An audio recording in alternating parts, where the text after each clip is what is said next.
What's going on, guys? Trevor with Trevor Financial. So today I'm speaking really fast. So today we're going to go over the two basic terminologies when doing or discussing day trading. You have selling short and you have buying long. Now, what selling short is, you are essentially borrowing shares from your broker. So you would go in with the mindset or with the anticipation of the price lowering on those shares, and you get the return on the back end of it. So for instance, if you buy 100 shares of Trevor, right, and you sell them for $100 per share, and then the price of Trevor goes down to $90, and you get those same 100 shares back from your broker, you would have $1,000 difference that would be going towards your profit because you have $10 per share difference from where you bought it the first time and sold it, and where you bought it and sold it the second time.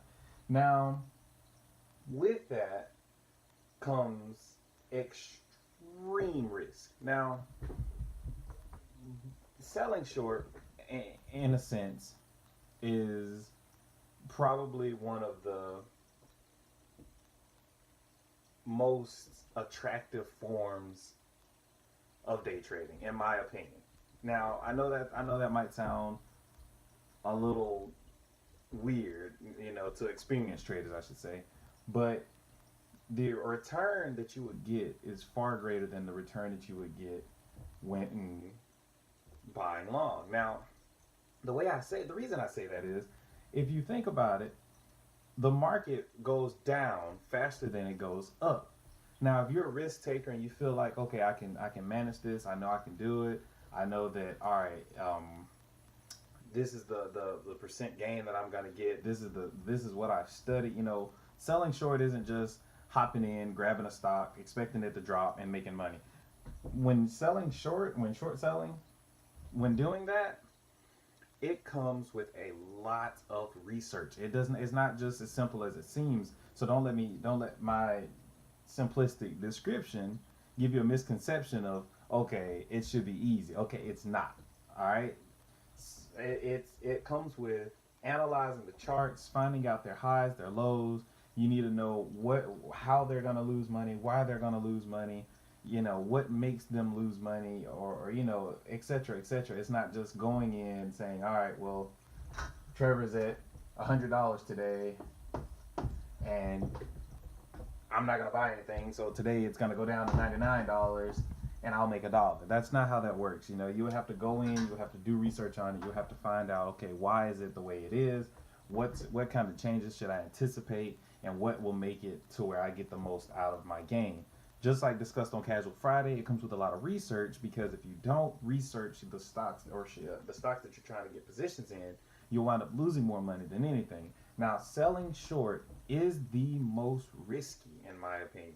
It has the possibility of becoming the best. It has the possibility of bringing in the best results, but it's also the riskiest, because when buying long, which we'll get into a little bit later in the video, when buying long, you have stop loss. So, for instance, if you buy long and you say, okay, I'm gonna buy it right now at $9.13, and if it gets up to $9.19, I'll sell. But if it drops below $9.12, then I'll have it automatically stop loss there.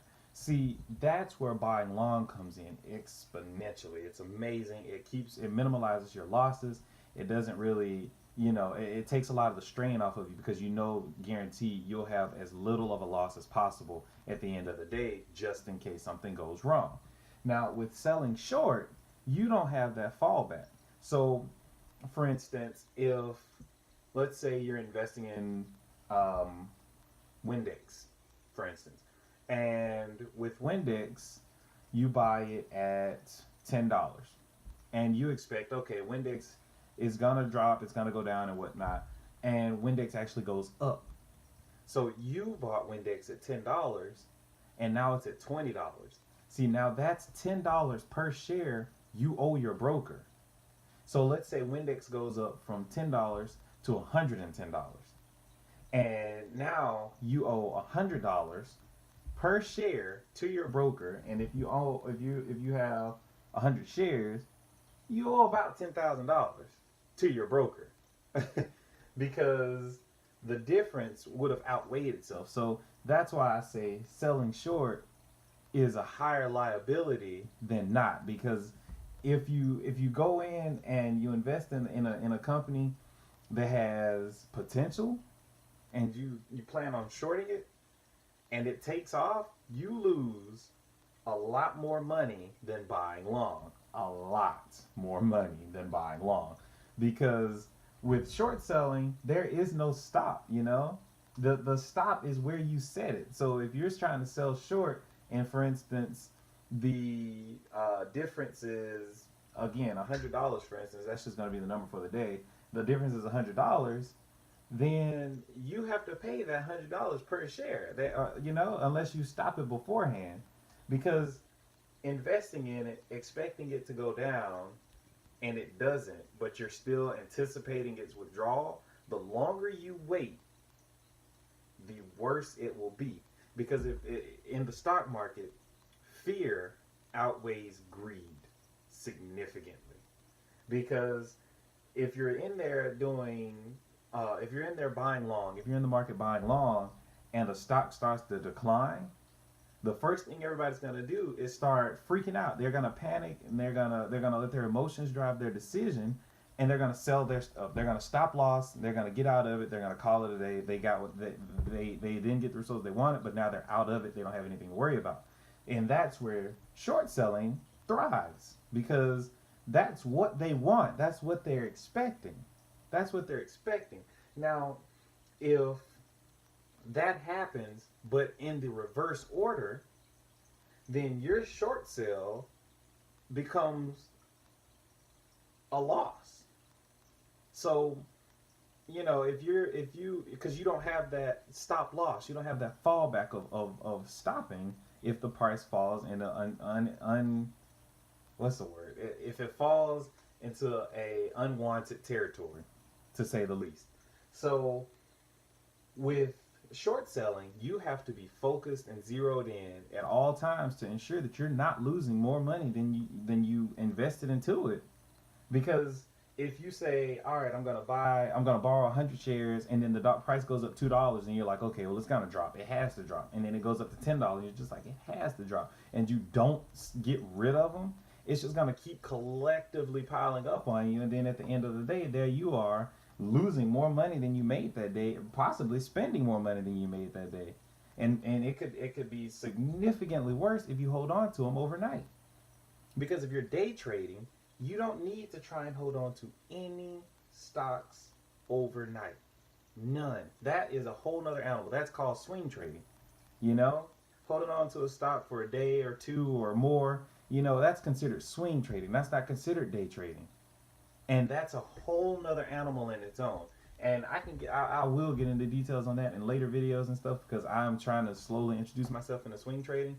But you don't want to do that, especially if you're trying to short sell, because you might wake up in the morning and your whole account could be depleted because, hey, guess what? You didn't close that position. That position kept going up, and now you're in the hole, you're in debt, and your broker has the opportunity to sue you if they wanted to, you know? So that is the pros and cons of short selling. I mean, the pros, you have an excellent opportunity to make a lot of money really fast. And when I say a lot of money, I'm not saying you're going to get rich or nothing like that. Not that's not what I'm saying. What I'm saying is you have a lot more possibility of making more money doing that than buying long, you know? And the pitfall of it is the fact that you have a higher chance of losing more money faster, in my opinion, you know? So that's the details of short selling, I should say. So now we'll get into buying long. So buying long, once I clean this off, there we go. So buying long is essentially the same thing. Should have waited. So buying long is essentially the same thing. Buying long is where essentially where you buy a stock at a low price or at a lower price, and anticipate it to rise. So, for instance, when buying long, there you go. When buying long, you buy a stock at, let's say, $10, right? And you buy 100 of them. Again, we're just gonna stick with that number, or we'll say 10. We'll say you buy 10 of them, right? So, at the end of the day, you're spending $100. Simple. Now, let's say that stock goes up to $12 per share, and you still got those same 10 stocks, right? So now they're spending $12 per share, and you only spent $10 per share, which means that you're getting a $2 profit per share. So now instead of sitting at $100, you're sitting at $100 gain. So you spent $100 to get it, and now it's selling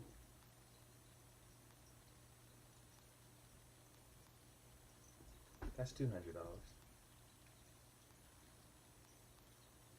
Wow. That's $200. I just messed that up. See? Dang. Alright, so we're gonna start this over. Had a little brain fart there. We're not gonna talk about it. We are not gonna talk about that. So let's say you buy 10 stocks, $10 per stock, $100. Alright. Then the stock goes up to $12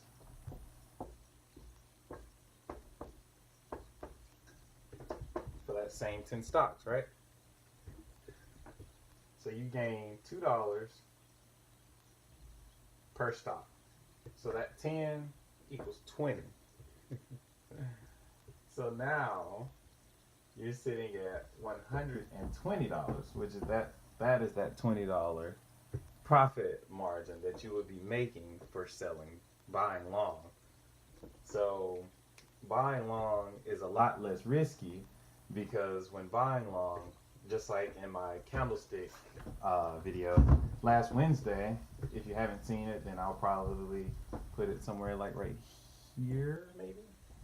But when buying long, let's say you buy it at $10 and you want to sell it once it hits $11. So you buy it here at $10 and you want to sell here at $12. Now let's say you don't want to lose any money just in case it doesn't get to $12. You set your stop loss somewhere around $9.99. That way you're only losing a penny per stock instead of losing, not putting that stop loss down there and it drops down to $8. Now you're losing $2 per stock. So instead of gaining $2 per stock, you're losing $2 per stock. And that's what you don't want to do. See, at that point, you're running into the short selling where you didn't have a stop loss, and it's just going to continuously go down until you lose a certain amount of money that you're not comfortable losing.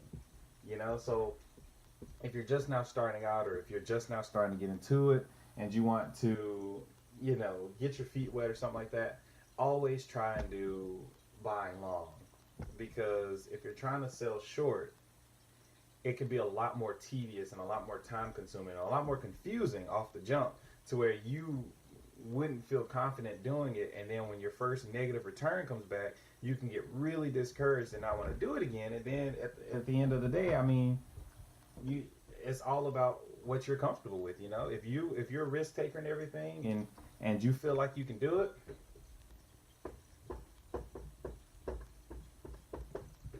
sell short.